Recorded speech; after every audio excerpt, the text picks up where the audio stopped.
Bom dia. Sejam bem-vindos ao nosso estudo. Hoje nós vamos falar sobre autoestima, baseado no Hamed e no psicólogo Nathaniel Branden.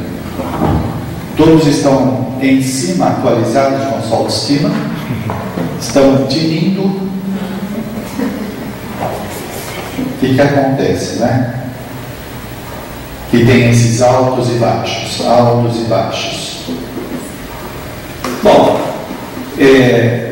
uma das coisas que acontece, e é óbvio, e a gente perde o contato com esse óbvio, é que nós somos seres humanos.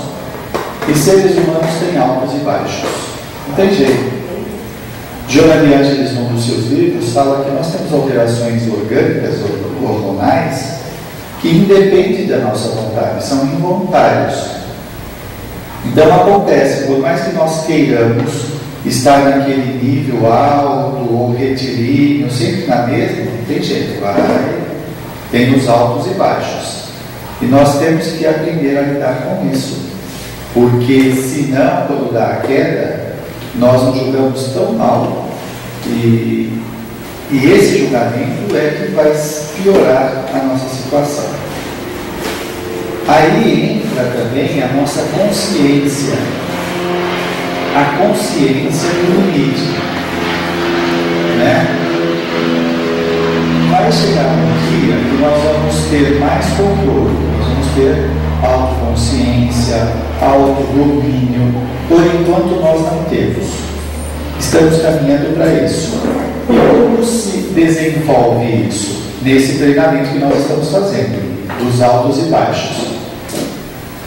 Portanto, esta conscientização é importante para não agravar a nossa queda, quando nós estamos mal, de baixa autoestima, porque o que acontece? Tem aí a questão da vibração. Quando nós estamos maus, essas vibrações fazem com que a comporta do nosso inconsciente se abra um pouquinho e venha aquela avalanche de lembranças amargas, difíceis, que não foram resolvidas, e nós ficamos como que encharcados daquele fluido, ou ficamos possuídos, possessos por aquelas lembranças, e nós nos desconcertamos. Isso acontece. Se nós buscamos, se nós compreendermos isso, nós deixamos de brigar tanto conosco, nós não vamos dar tanta vazão a esse material que ainda não dá para nós tomarmos contato, né? Então temos que saber lidar com isso. A autoestima, segundo o psicólogo Nathaniel Branden, é um senso inato de valor próprio. É a vivência de que somos adequados para a vida e suas exigências. É a vivência de que somos adequados para a vida. Você se sente adequado para a vida? Se a autoestima estiver lá embaixo, nós vamos nos sentir inadequados, né? Despreparados, sem recursos para lidar com as demandas da vida. Aí a psicóloga Dorothy Bridges, ela vai dizer que a autoestima é a maneira pela qual uma pessoa se sente em relação a si mesma. É o juízo geral que faz de si mesma, o quanto gosta de sua própria pessoa. O quanto você gosta de você.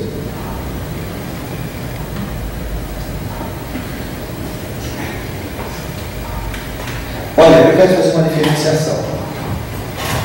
Nós poderemos querer estar bem, ok? Isto é uma reflexão, um raciocínio. Eu quero estar bem, eu quero gostar de mim. Alguém pensa assim? Pense pelo menos um. Marcos, está salvo. Então você vai sair com a sua autoestima hoje aqui, pelo menos um. A maioria então não quer estar bem, é isso? Querer estar bem, querer ter uma boa autoestima, não quer dizer que nós sentimos autoestima. É diferente uma coisa da outra. Então você pode desejar, querer estar bem, mas pode se sentir inadequado. É aí que mora o negócio. Pois é, então a gente, né, trabalha para isso, quer, eu estou fazendo coisas legais que isso tende a melhorar a minha autoestima, mas eu me sinto com autoestima baixa.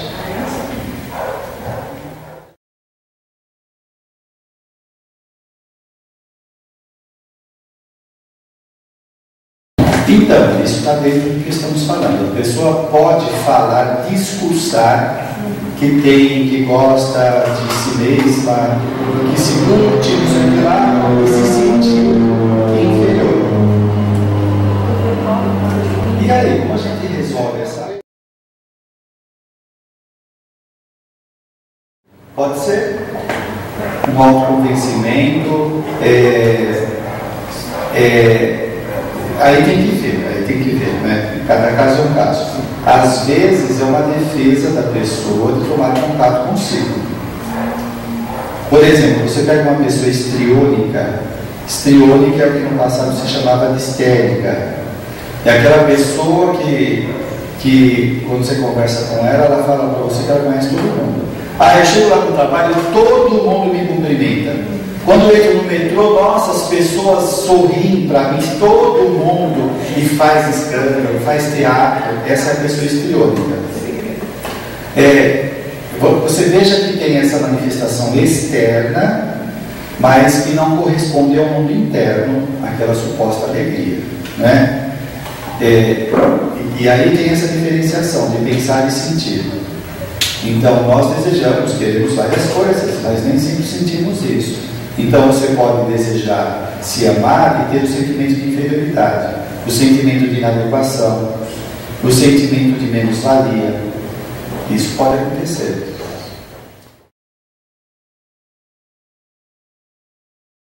Sim, porque assim, não, você pode realmente desejar, mas não sentir.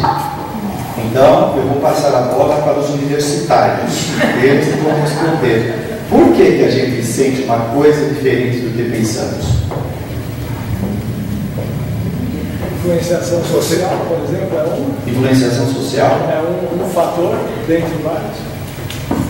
Pode ser. Mas. Primeiro, você já tomou contato com o seu sentimento? Com o seu. Não com o do seu marido, da sua mãe, do seu chefe. Qual é o seu sentimento em relação à autoestima? Vamos pegar a definição da autoestima? É a vivência de que somos adequados para a vida e suas exigências. Em outro momento ele vai falar que tem dois componentes à autoestima. O indivíduo se sente competente e ele sente o direito de ser amado. Tá? Então ele acredita na sua capacidade e ele também se sente merecedor de felicidade. Você acredita na sua capacidade? Pergunta número 1. Pergunta número 2. Você se sente capaz? Você pensa que pode ser feliz? Você se sente feliz ou merecedor de felicidade? Lá no fundo, você acha que pode ser amado? Você sente isso? Você já tomou contato com o seu sentimento? Não só com a sua reflexão.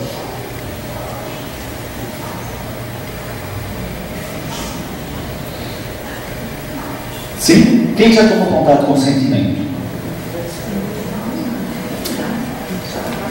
Com o sentimento.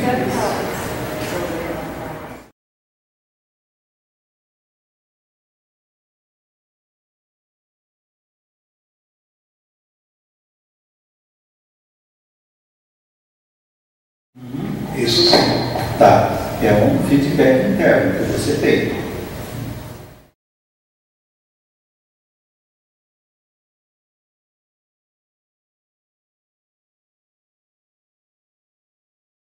É isso aí. Imagine que você está numa reunião mediúnica ou está na sala de estudo e aí as pessoas falam: nossa, você recebe umas mensagens legais, a sua psicografia é legal, ou a sua psicofonia, ou você estuda bastante, e há um reconhecimento então da sua capacidade, e aí você tem um sentimento que se contrapõe àquilo, e lá no fundo você fala consigo: não, eu não sou tudo isso que o pessoal está falando. Isso é o sentimento. Entendeu? Em outras situações, no seu ambiente de trabalho, por exemplo, alguém pode tecer comentários ou elogios sobre você, e lá no fundo você fala: menos, né? Um pouco toda essa bola. É o sentimento. Percebe?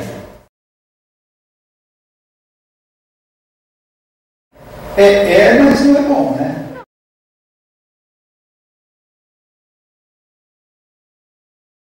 Sim, mas aí ela ultrapassou, não idolatrar, reconhecer o seu valor. A conscientização disso, como você falou, como o Marco falou, é importante.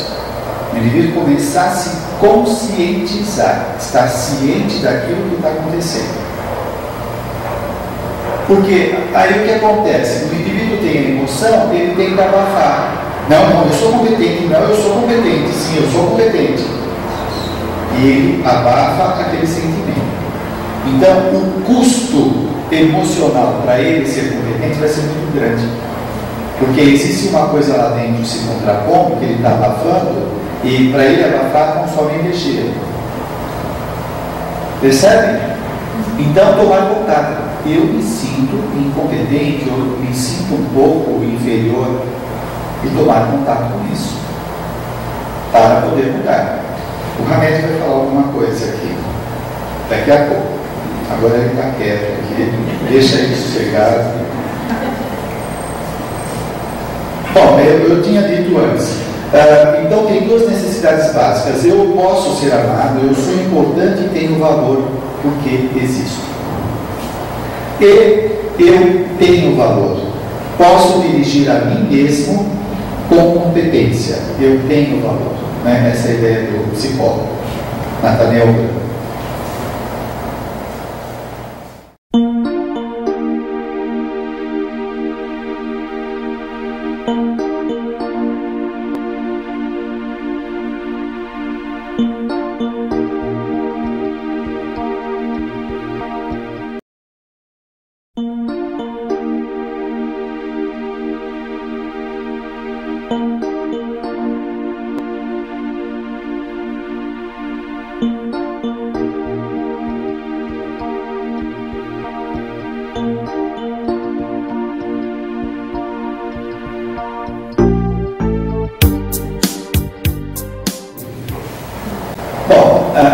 Algumas das causas que podem marcar essas emoções são advindas da infância. Eu já falei aqui em alguns momentos a respeito. A criança, ela registra as impressões generalizadas dos outros, né, sobre si mesma, com relação a carinho e impaciência. Então imagine que você vem correndo para sua mãe, apresenta um desenho legal que você fez na escola, e ela: tá bom, agora eu posso ver. Isso dá um impacto, né? Pense em você agora. Você faz uma coisa legal,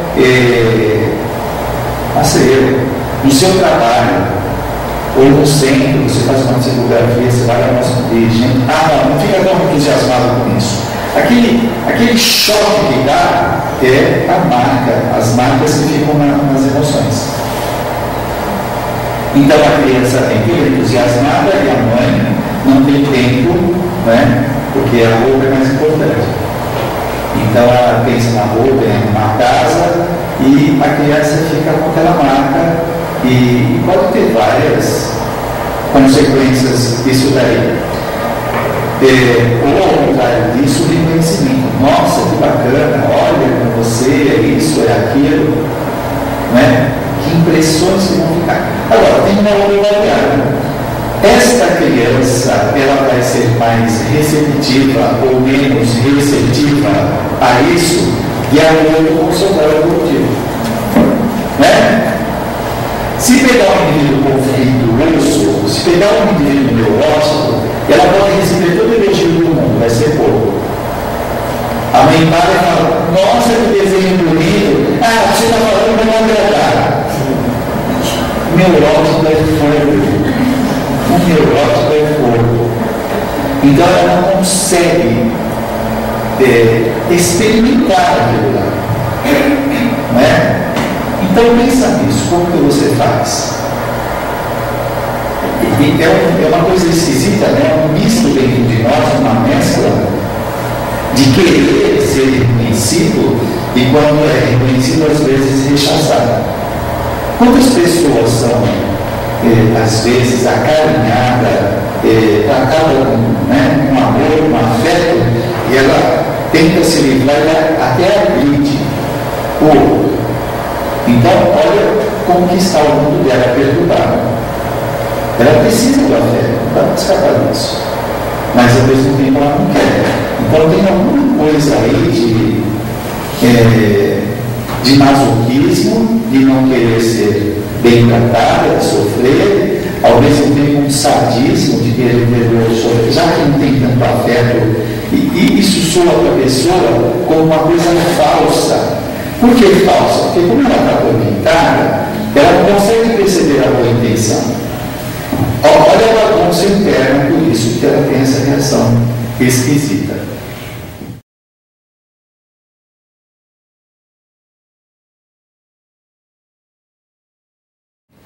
Talvez esse jogo de cobrança seja nosso.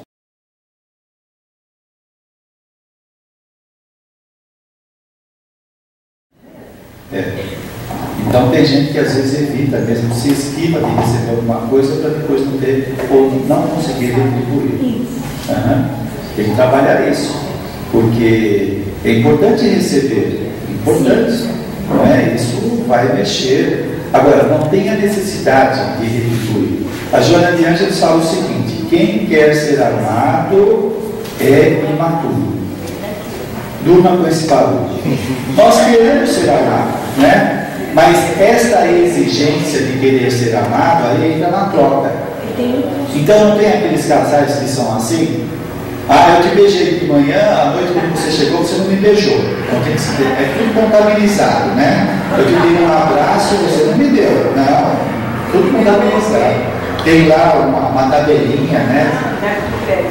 Débito e crédito, é isso.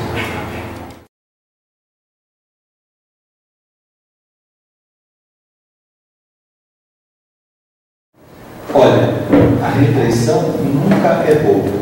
Tem que ser evitada ou superada. Tem jeito. O preço é muito alto mesmo. Guardar coisa estragada dentro de si mesmo não fica, né? Então tem que tirar, tem que enfrentar. E também entender essa jogada, porque aí tem o nosso lado imaturo que às vezes entra nesse jogo de querer cobrar, de exigir, né? Então está mostrando a imaturidade. E à medida que a gente vai vencendo isso, porque o que eu entendo da ideia de Joana de Ângeles é o seguinte: quando você dá afeto, você está dando, você já está se regozijando, se beneficiando, você já está sentindo aquilo lá. Porque ao dar existe um prazer naquilo. Existe um prazer. O prazer não está na prova. Então, porque senão eu não curto a doação. Eu fico esperando o retorno, aí eu fico em conflito. Né? Não, na hora que eu estou dando, e nós vamos ter que aprender a fazer isso. E é um aprendizado. E aí o que faz? A gente vai quebrando a cara, cobrando, exigindo, até chegar uma hora e falar: chega, né? Não é por aí. O indivíduo vai começar a sentir que ao dar, ele se beneficia muito mais do que receber.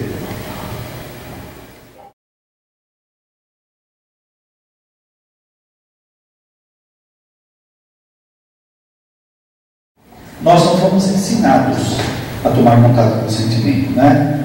Nós somos ensinados a mexer só com o raciocínio. Então, sentimento. Imagina um menino falando que está com medo. O que os amigos vão falar? Seu marica, medroso. A mulher já tem mais direito de sentir do que o homem, né? Mas mesmo assim, pode caracterizar fraqueza, uma série de coisas. Sentimentos está muito ligado a isso. E aí a gente se esconde no intelectual. Não, eu não tenho nada, não, eu estou bem comigo, o que é isso? Eu vejo pessoas no consultório. Eu lembro que uma vez eu vi de uma pessoa que ela apareceu tal, depois de um certo tempo, ela estava muito mal, estava com problema no trabalho, uma advogada. E na segunda sessão ela já apareceu dizendo que estava muito bem, né? Não, já estou bem, já superei. Falando e tremendo, com a boca tremendo, né? A gente presta atenção no corpo também. E por que você está assim, toda rígida, toda tensa, está falando desse modo, tal? Fui falando, ela começou a chorar. Então não dá. A gente aprende como se isso fosse melhorar. É como aquilo que eu falo de vez em quando aqui. Eu fingir que não sou egoísta, eu não me torno humilde. Não é? Eu fingir que está tudo bem, as coisas não ficam bem.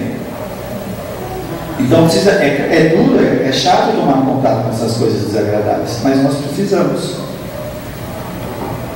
aprender, né? Tomar contato com os sentimentos, o que eu estou sentindo.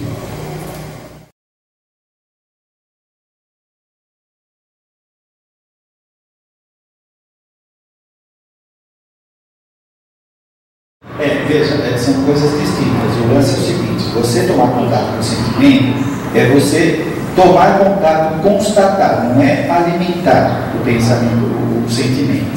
Não é alimentar a raiva que eu tenho de alguém, mas é constatar que eu estou com raiva. Porque às vezes o pensamento ele quer apagar. Não, eu não tenho raiva, eu sou espírita. Né? Eu sou tão maravilhoso, eu sou uma pessoa quase iluminada, como que eu vou ter raiva? Então eu nego o meu sentimento. E aí o meu discurso ele vai carregado de raiva, né? Então, por exemplo, não, eu não tenho raiva. Você acha que eu tenho raiva? Onde está a minha raiva? Você está desconfiando de mim? Aí começa a agressão. Percebe? Não é alimentar, é tomar contato. Bom, estou com raiva, o que eu faço com essa raiva?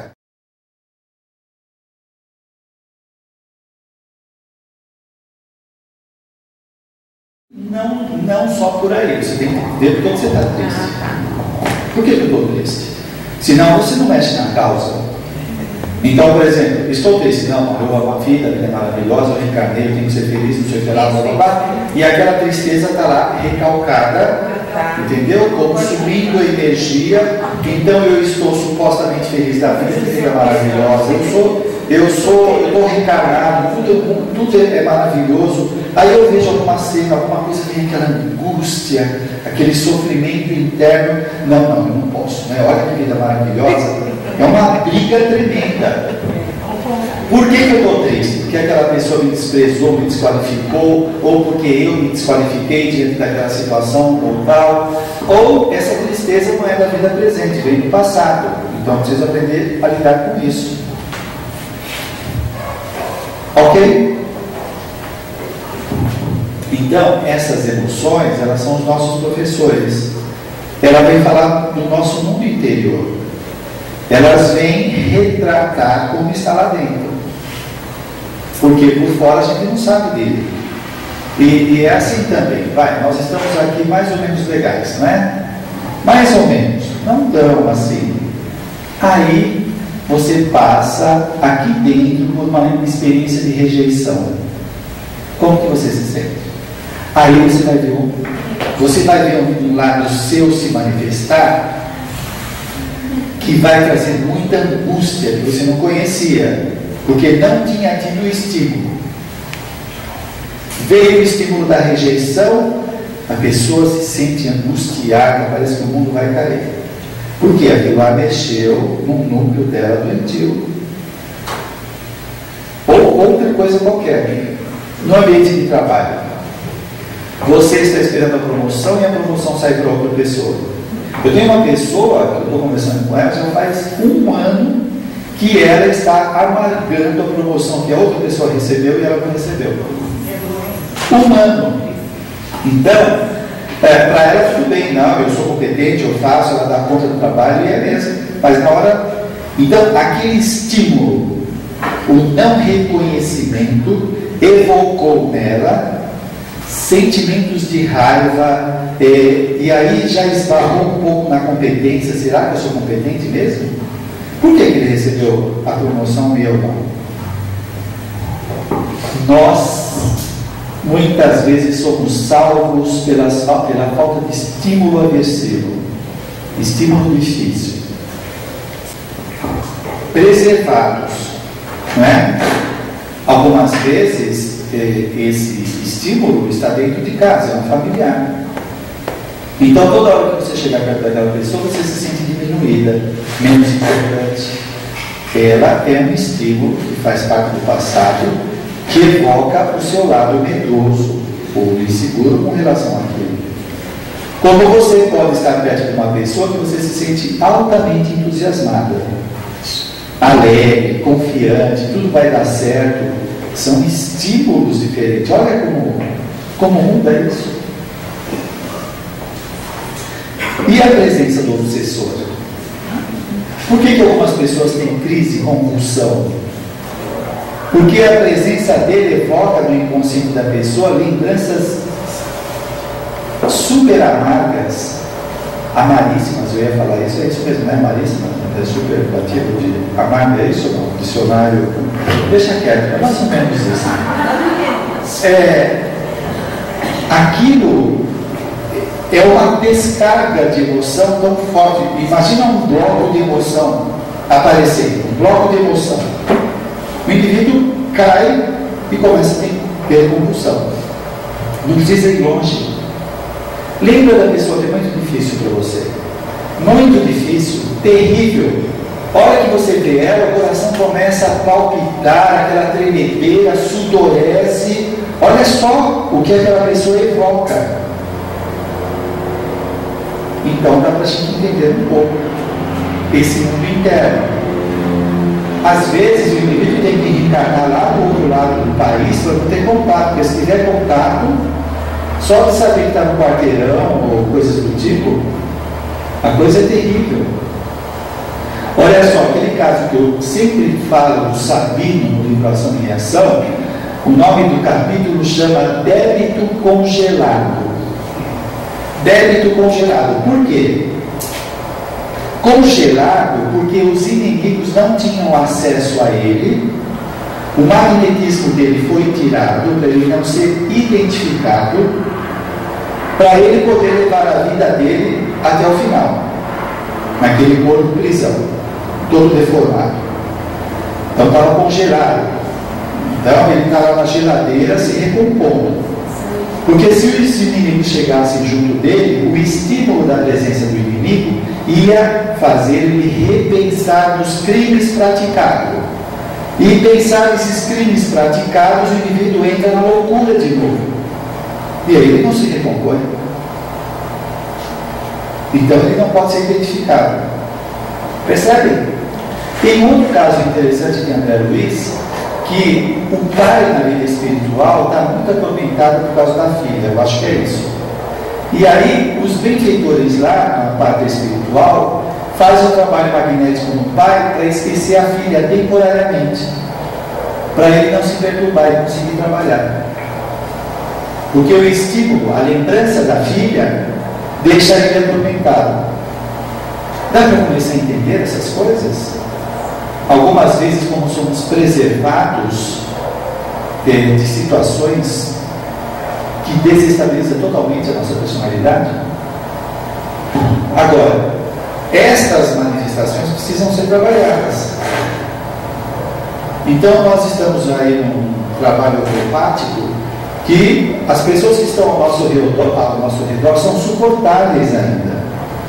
São suportáveis, são estímulos não tão nocivos. Então, quando a gente está perto daquela pessoa, tem aquela raiva, opa, deixa eu pegar essa raiva, aqui, identifiquei, eu preciso trabalhar ela. Se eu trabalhar, eu fico melhor. Percebe, gente? Por isso que o Haroldo Mato fala do personal treino, dos nossos inimigos, né? Eles estão ajudando a identificação. E o Sebastião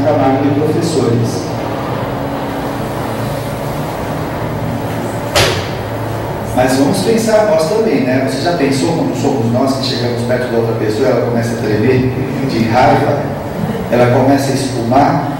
Imagina a ideia que ela tem da gente, né? Deve ser terrível. Oi.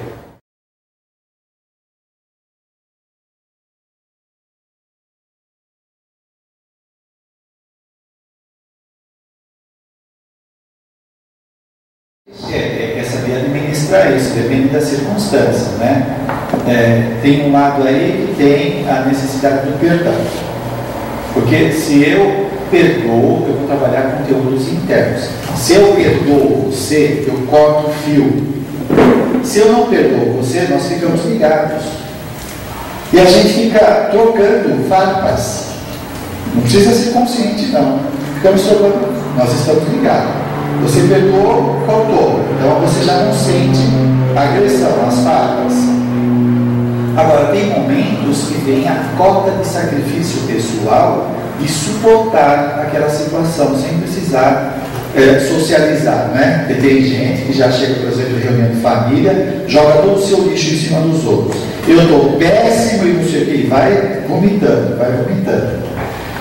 Não precisa disso. A gente tem que aprender também a suportar as nossas coisas. O que se espera de um ego adulto é que ele saiba lidar com isso. Não quer dizer que é super-homem nem super-mulher. Às vezes tem uma pessoa que você pode chegar e compartilhar. Então você solta, faz aquela catarse. Agora, essa necessidade de saber lidar é importante. E também, conforme a gente vai trabalhando isso, a gente vai mudando a forma de ver aquilo lá. Talvez ele fique menos agressivo, menos difícil. Quando muda a ideia, o modo de compreender aquilo lá. Percebe? Não sei se respondeu. A sua pergunta é bem ampla, eu achei legal, porque isso acontece bastante. Mais alguma coisa? Alguma coisa não foi respondida? Tá. Muito bem, então vamos lá.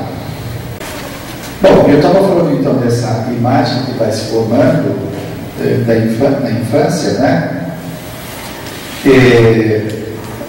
Os psicólogos vão dizer então que é reflexo de numerosas feedbacks que nós vamos recebendo dos outros, né? Os outros são espelhos nossos, eles vão falando como nós somos. Quando criança, que a gente não tem uma autoimagem.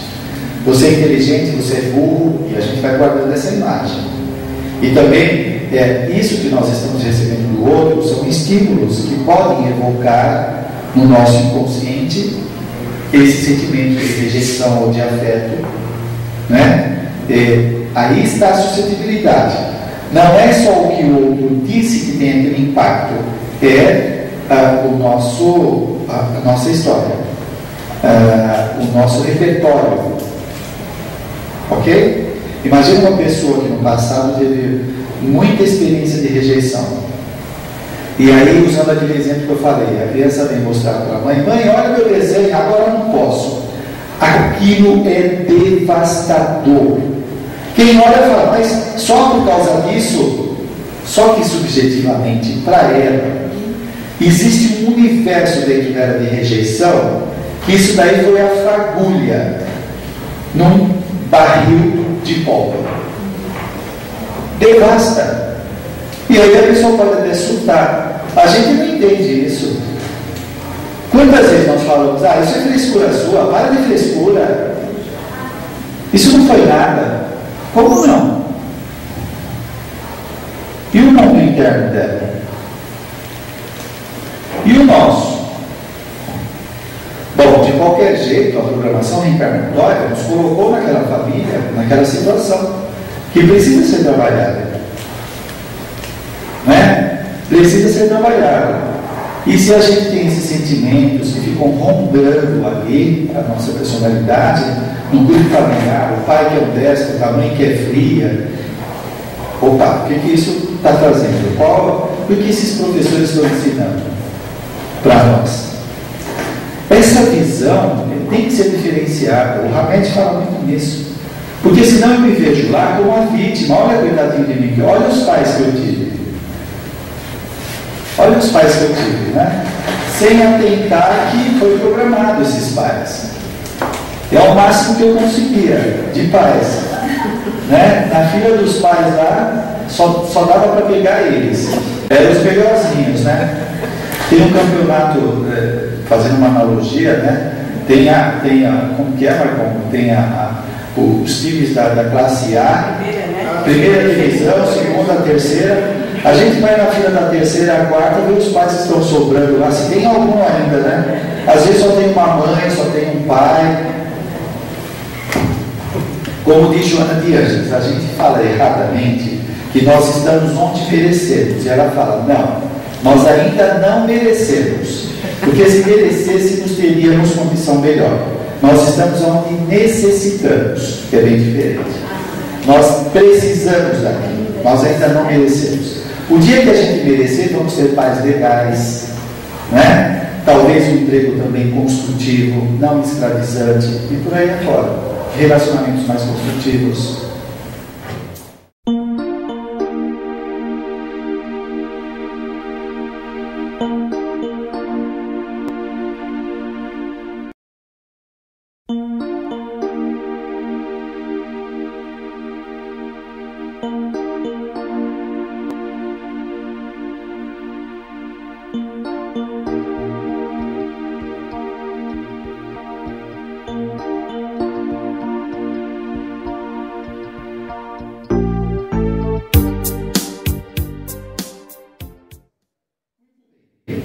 O Hamed vai dizer que a criatura materialista precisa crer que é superior para compensar sua crença na insignificância da existência ou na falta de sentido em que vive.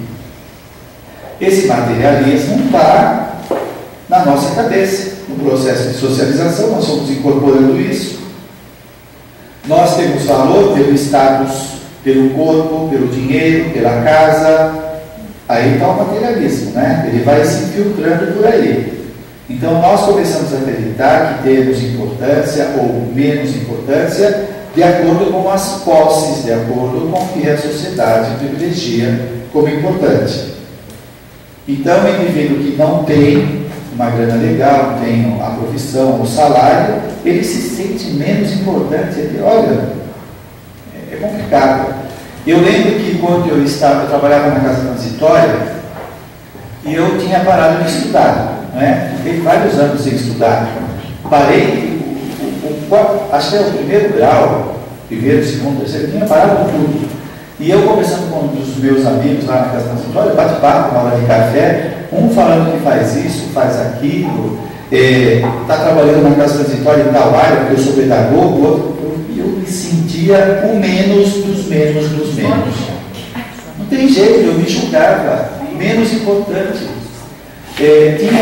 Então, olha só o mecanismo de defesa. Vamos imaginar isso em várias outras áreas. Quando esse assunto vinha, eu procurava cair fora. Era uma defesa minha. Né? Ou tentava desviar o assunto, porque aquilo era incômodo. Percebe?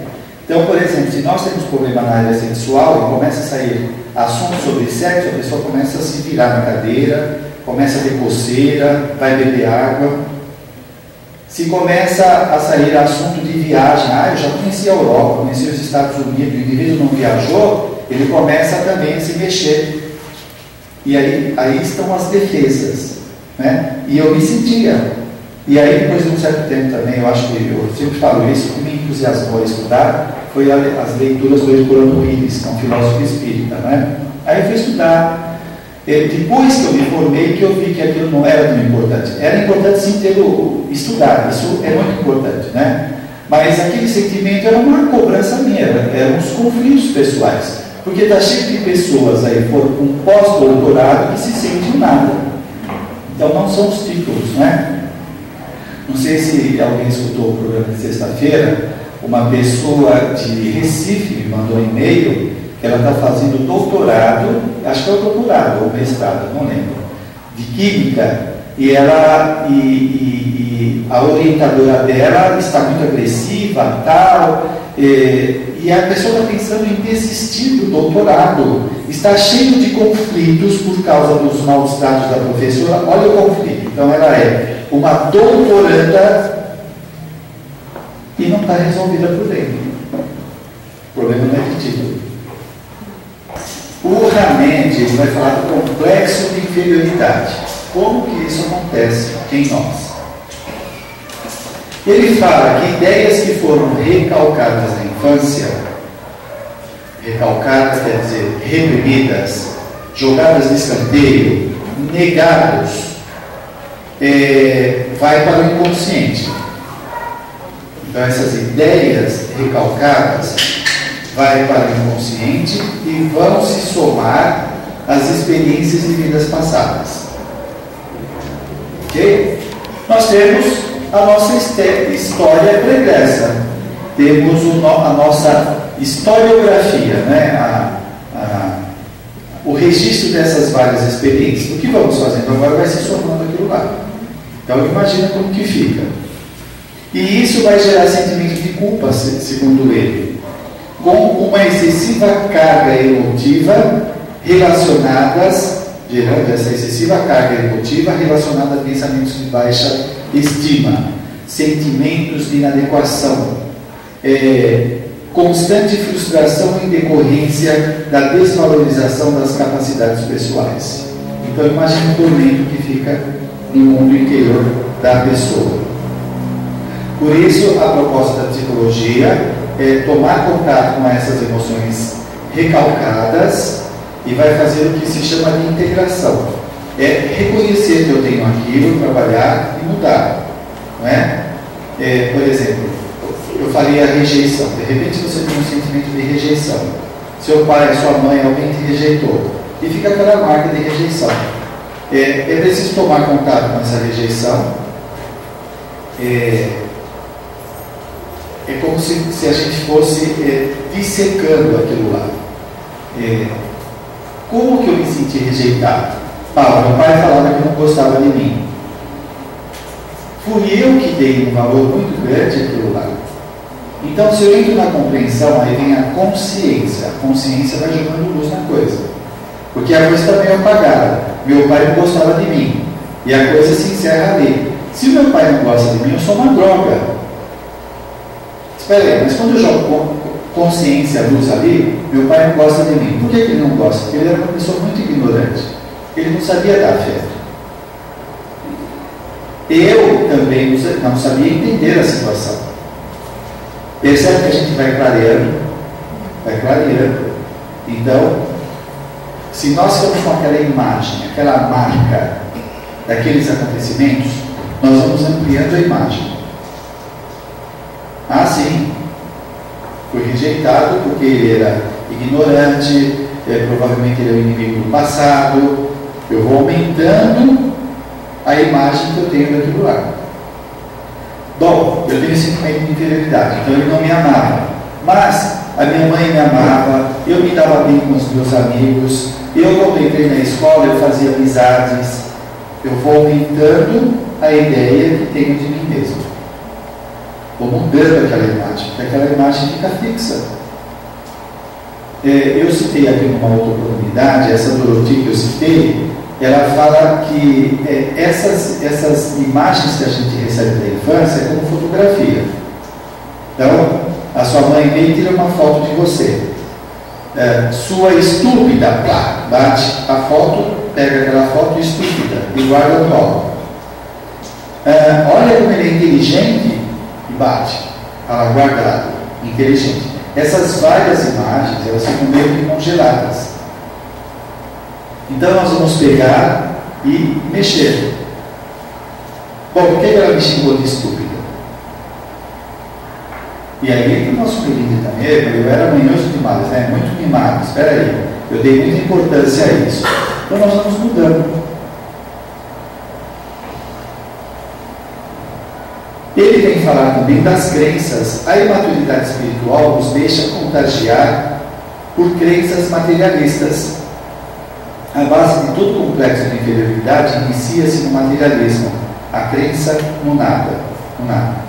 Agora, olha só, as coisas estão amarradas. Se eu recebo os maus tratos,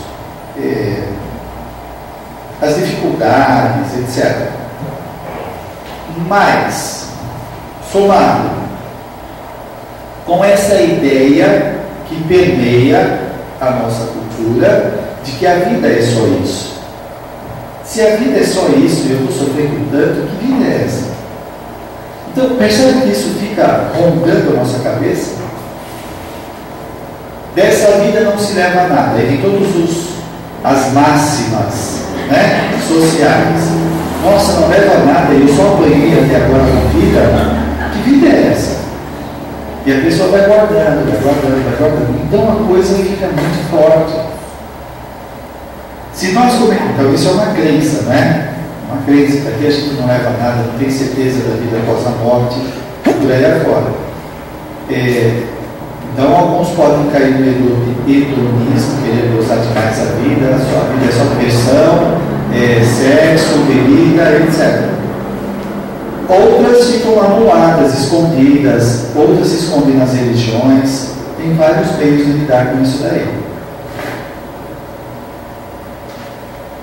Aí ele diz: rejeitamos a riqueza incomensurável de nosso mundo interior e do universo, e não acreditamos na plenitude da vida mais alta, porque desprezamos a perfeita ordem divina.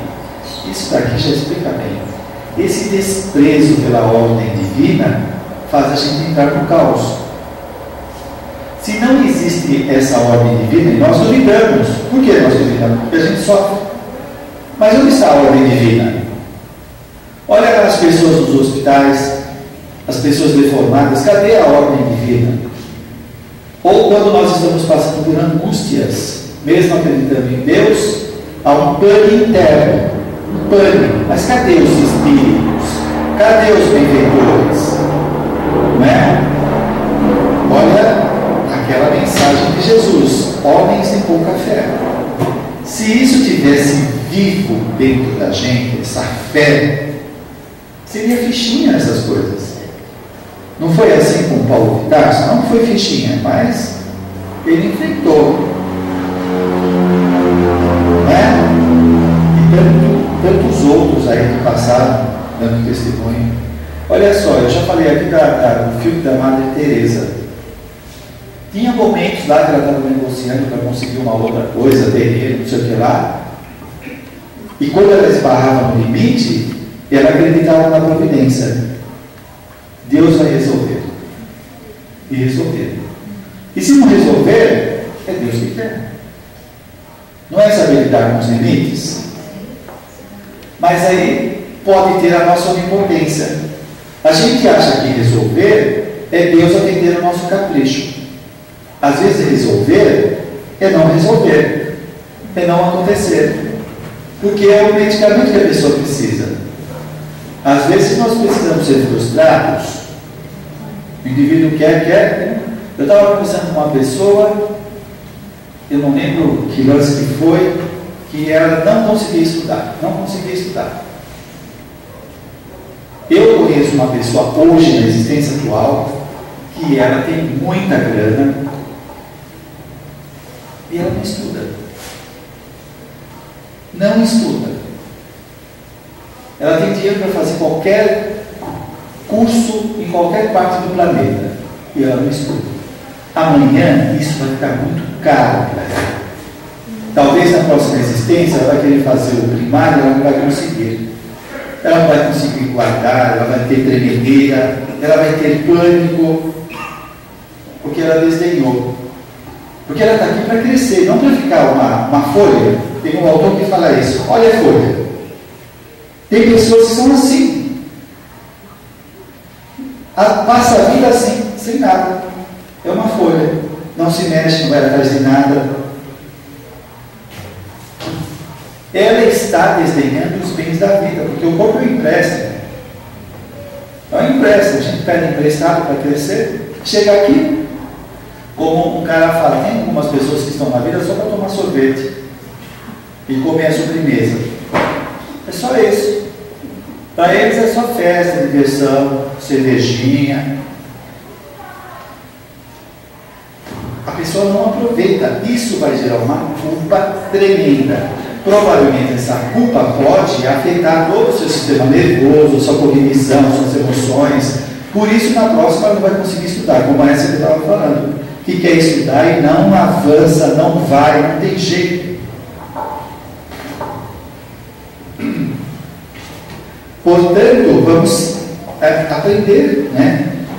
Ver o que a vida está mostrando para nós, o que precisamos fazer, o que precisamos acertar, quais são essas crenças limitadoras. Será que a gente não poderia estar numa condição melhor? Quem garante para você que não? Será que são entendimentos mesmo reais que a vida colocou? Ou são auto-impedimentos? Como que a gente pode se certificar? Você já pensou, a gente chega na vida espiritual, olha, eu tentei, viu? Olha, eu fiz alguma coisa aqui, ali e tal, mas olha, eu me arrebentei de tentar e não consegui. Aí eles vão mostrar a nossa planilha de realizações, de possibilidades.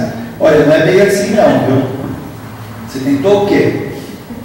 Aí ele mostra lá todos os recursos que nós tínhamos, que nós achávamos que não eram, né? Ah, mas que recurso? Eu não tinha dinheiro, mas você tinha inteligência. Você tinha um corpo sadio.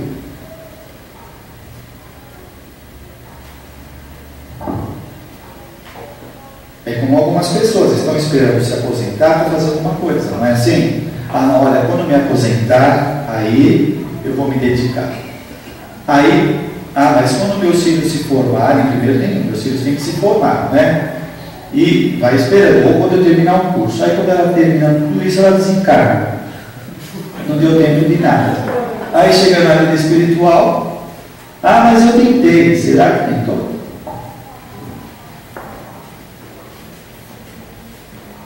Bom, então essa confiança na ordem divina faria com que tivéssemos uma resposta diferente. Temos que exercitar mais. Então pode ter um entremeio aí entre a imaturidade que faz não acreditar tanto, né? E essa crença plena que faz o indivíduo ter uma postura diferente. Existe um degradê entre não acreditar e acreditar, né? Agora, tem que ver o que é realmente imaturidade ou falta de empenho nosso. Eu sei que tudo isso é complexo, né? Ao mesmo tempo, tem vezes que eu estou falando aqui, que o indivíduo não se neurotizar nas suas autocobranças. Mas não se cobrar de forma neurótica, mas não que não deva se exercitar, se esforçar. O lance é que o neurótico não sabe divisar as coisas. Ele mistura tudo. Ele se excede em cobranças, em atividades, e às vezes não faz com qualidade. Outros desdenham totalmente, não faz nada. E aí? Nós temos que ter essa consciência disso. Ignoramos a essência sagrada que habita em nós e lutamos contra uma suposta má sorte. Olha só, isso é muito legal, não é? Vamos lá? Ignoramos a essência sagrada que habita em nós e lutamos contra uma suposta má sorte. Será que é uma má sorte que ronda os nossos caminhos? Ou será a falta de confiança nessa essência sagrada?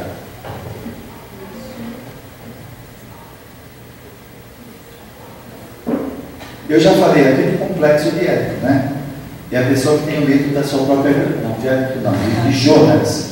É a pessoa que tem medo da sua grandeza. Tem medo, ela se acha um pigmeu.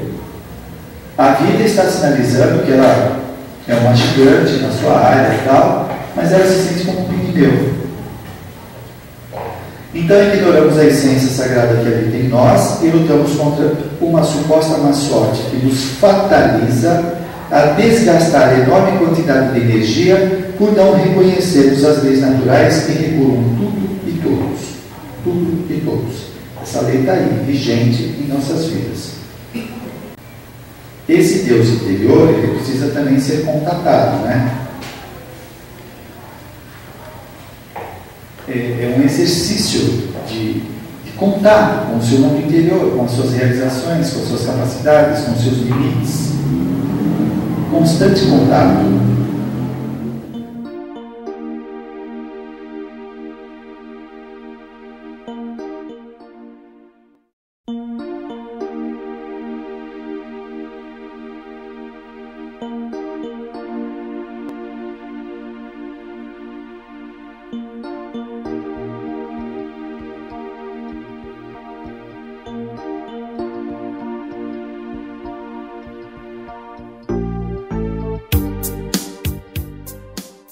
Como diz, até que ele vai fazer uma citação do Livro dos Espíritos. Diz ele: na primeira parte do capítulo 1, questão 8 do Livro dos Espíritos, encontramos que seria um absurdo atribuir a formação primária a uma combinação fortuita da matéria, ou, por outra, ao acaso.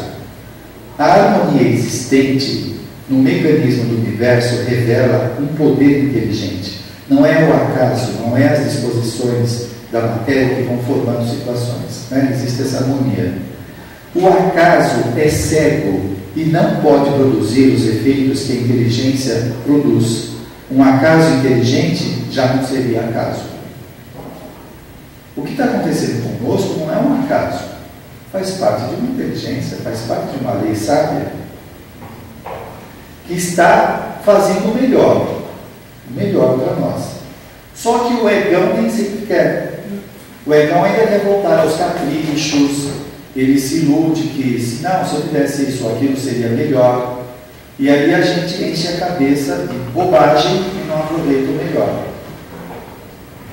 A criatura materialista precisa crer que é superior para compensar sua crença na insignificância da existência ou na falta de sentido em que vive. O ser espiritualizado acredita que não é pior nem melhor do que os outros, porque percebe e age com seus sentidos voltados para a eternidade e sabe que cada pessoa é tão boa quanto pode ser, conforme seu grau evolutivo. Também temos que ter essa autorreflexão. Nós somos tão bons ou não, de acordo com o nosso grau evolutivo. Não é?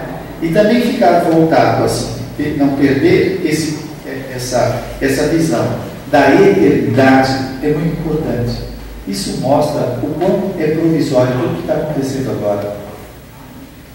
Nós já falamos em outros momentos que o lance é o seguinte: a gente passa por um sofrimento e a psicanálise, por exemplo, fala das marcas que as experiências deixam.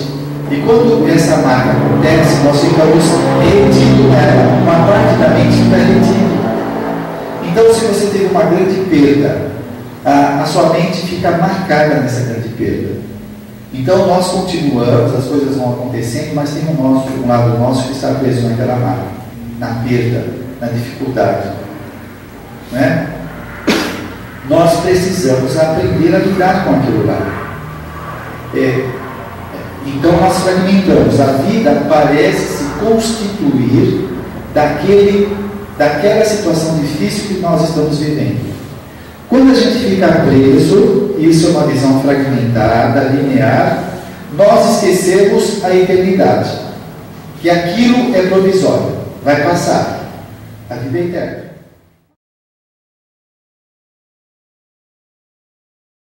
Aí vem a nossa, a conscientização disso, de aprender a largar, abandonar o que não serve. Algumas vezes é abandonar, não tem? Às vezes não tem nem trabalho para ser conscientizado, é abandonar, a gente fica preso em algumas coisas. Quantas besteiras nós estamos ligados que nós aprendemos com nossos pais, ou a cultura? Então, por exemplo, uma coisa besta não tem nada a ver, não é? Você não pode comer mangas com leite. Transfira isso para várias superstições pequenas que nós carregamos na vida toda. Você não pode fazer isso ou aquilo, porque senão... E aí pronto, ficamos parados. Eu já falei aqui daquele vídeo do Mário Sérgio Cortella. Com quem você pensa que está falando? Veja esse vídeo do Mário Sérgio Cortella, que é um filósofo, teólogo, educador. Com quem você pensa que está falando? Ele mostra lá, ele faz uma comparação da nossa galáxia com os outros universos que tem, e nós arrogantemente achamos que somos. Olha só, assim, às vezes isso parece uma contradição, né? Ao mesmo tempo que nós estamos falando de evoluir, de crescer, de acreditar em si mesmo, desse gigante interno, ao mesmo tempo tem um lado prepotente, arrogante, que se acha o máximo. Então, eu lembro que uma vez eu mandei esse e-mail. Eu mandei um e-mail da comparação dos planetas uns com os outros. Eu mandei esse e-mail para uma pessoa depressiva, ela falou: nossa, o que eu estou fazendo com a minha vida? O universo é muito grande para ficar nessa. Com quem você pensa que está falando? É Mário Sérgio Cortella. Veja no YouTube. Cortella.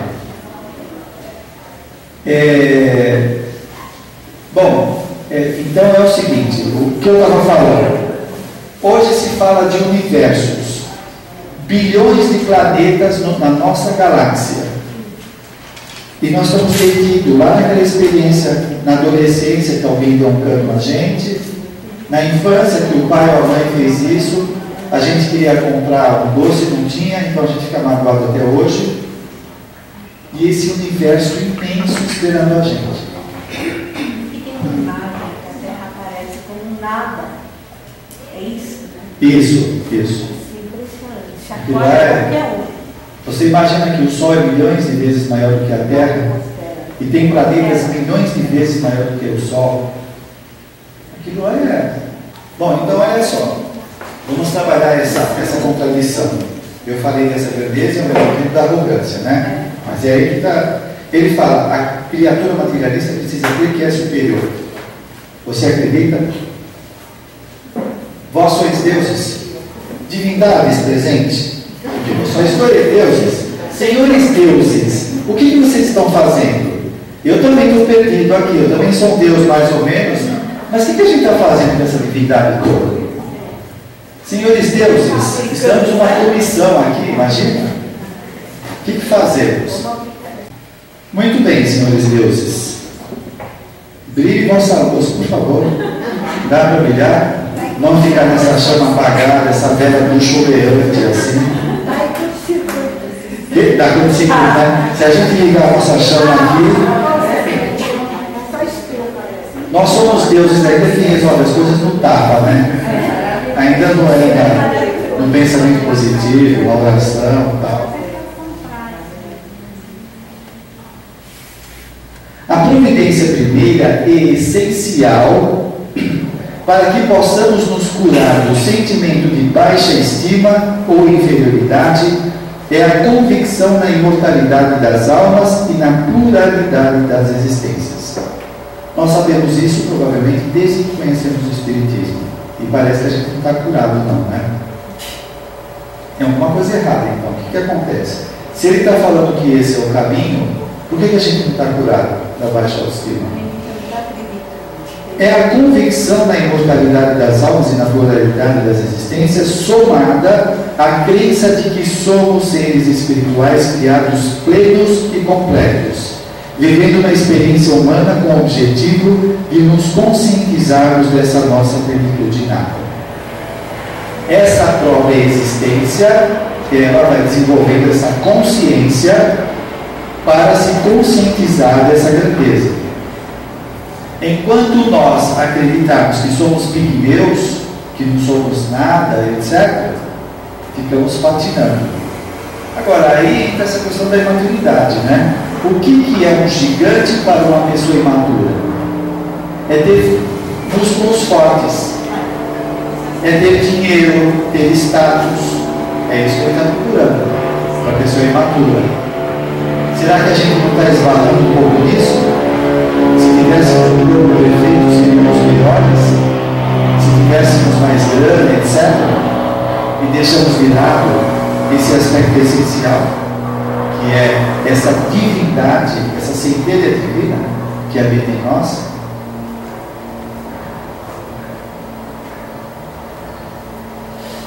Dizer, é essencial lembrarmos de que sempre é possível alterar ou transformar nosso estilo de vida. Para tanto, não duvidemos de nossas aptidões e vocações naturais, nem questionemos sistematicamente nossas forças interiores. Para obtermos autoconfiança, somente é preciso reivindicarmos valorosamente o que já existe em nós por direito divino. Bom, nós já nascemos das mãos, né, de Deus. Nós advimos da divindade, então somos centelhas divinas. É tomar mais contato com isso. Se a gente ficar muito identificado, pensando só nas nossas neuras, essa identificação faz com que nós comecemos comecemos a acreditar que somos essa pequenez. A identificação é isso. Identificação é ganhar as características do objeto com que nos identificamos.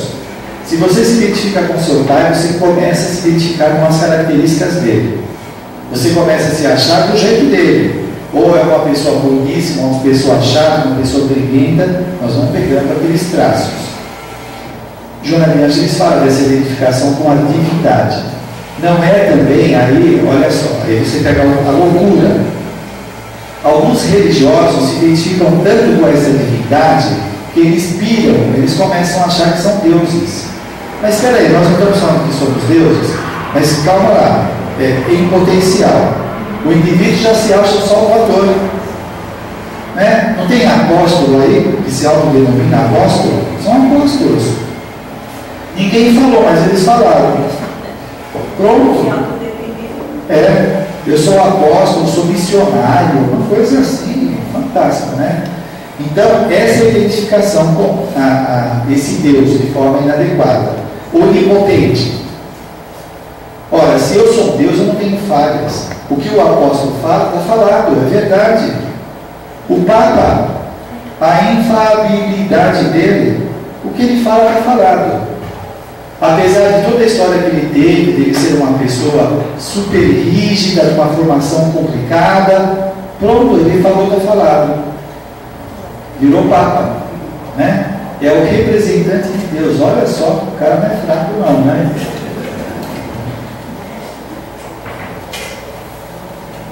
Nós podemos ter essa identificação também, né? Como orador, como passista, como entrevistador, como médium, nós nos identificamos como a imagem ideal. Então tem aquele médium que ele se acha, ele é o médium, né? A classe de espíritos que passa por ele é só top, só top, não vem espírito sofredor não, que você vai já...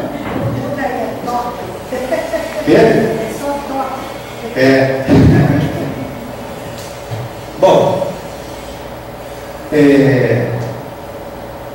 vamos lá. Nós já estamos terminando aqui.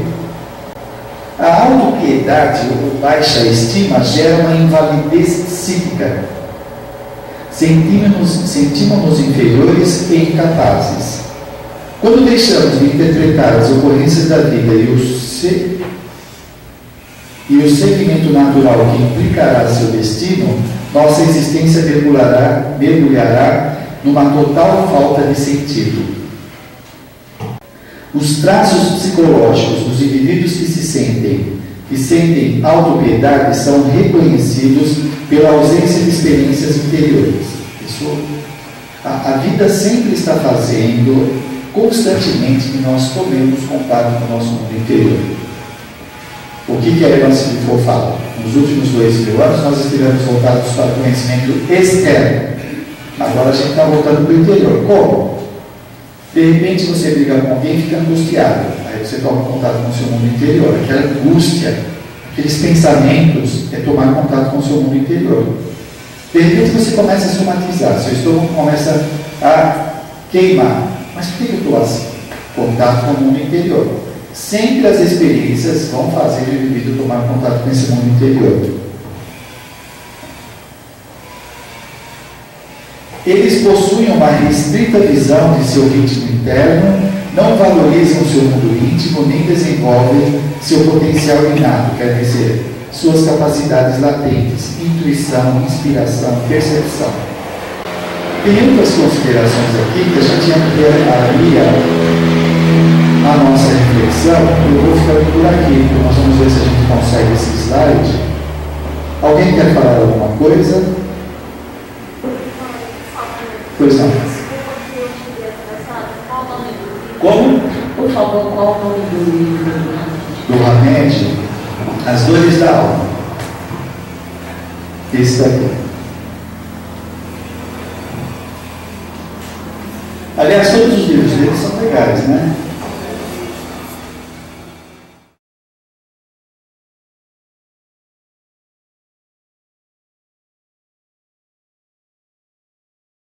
Tem que ver quem é essa pessoa.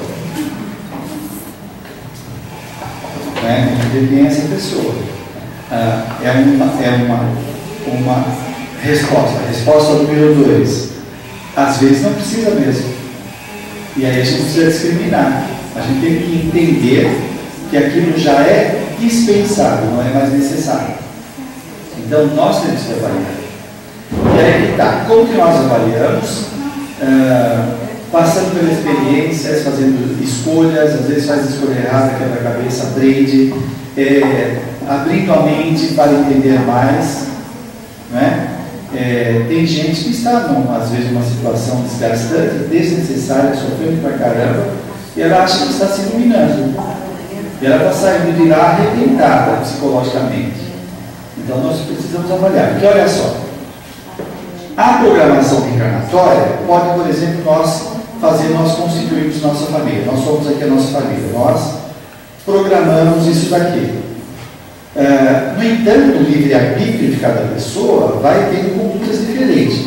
Imagina que a maioria aqui fala, olha gente, vamos fazer o seguinte, vamos começar a estudar, vamos fazer alguns cursos e mudar algumas coisas, e os retardatários não querem estudar. O que faz? Aqueles que querem estudar acatam aqueles retardatários? Não, olha, eles não querem, ficam aí, nós vamos sair daqui. Agora imagine aquele que ainda está aqui, mas foi programado, eu tenho que ficar. Não tenho. O pessoal não está querendo crescer, eu vou embora. Então aí já muda a história, percebe? E em várias situações, né?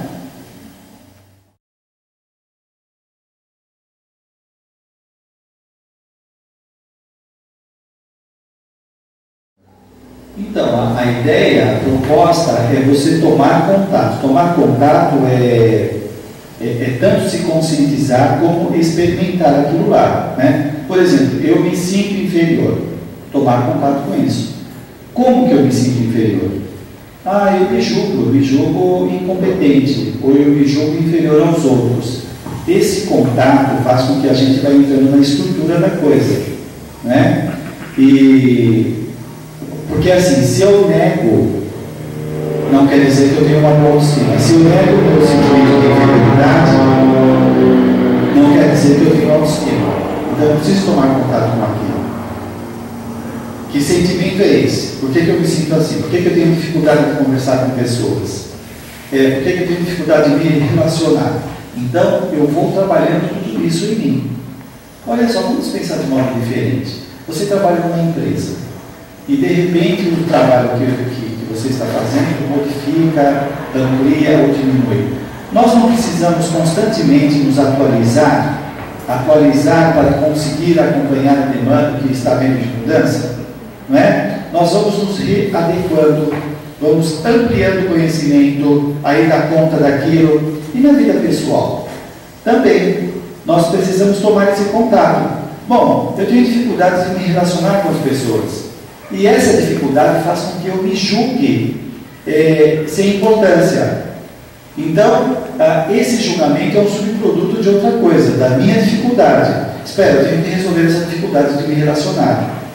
Então, eu vou resolver. Por que eu não consigo me relacionar? Porque eu me julgo como uma pessoa sem importância, sem valor. Mas por que eu sou assim? E aí a coisa vai crescendo, né? E vai trabalhando tudo isso. É um mergulho em si mesmo que não dá para escapar. E a gente vai resolvendo. Tem sentimentos que a gente não consegue mudar de imediato. Mas a visão que a gente tem dele já mudou. Porque assim, eu posso ser refém de uma emoção, eu me sinto inferior, sou refém dela, né? Agora, se eu trabalho aquilo, mas por que eu me sinto inferior?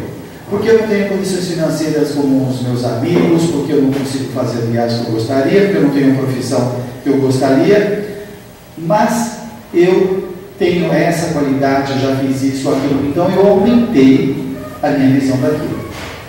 Joana de Ângeles é que vai falar que as nossas novas atitudes, elas vão se sobrepondo às anteriores.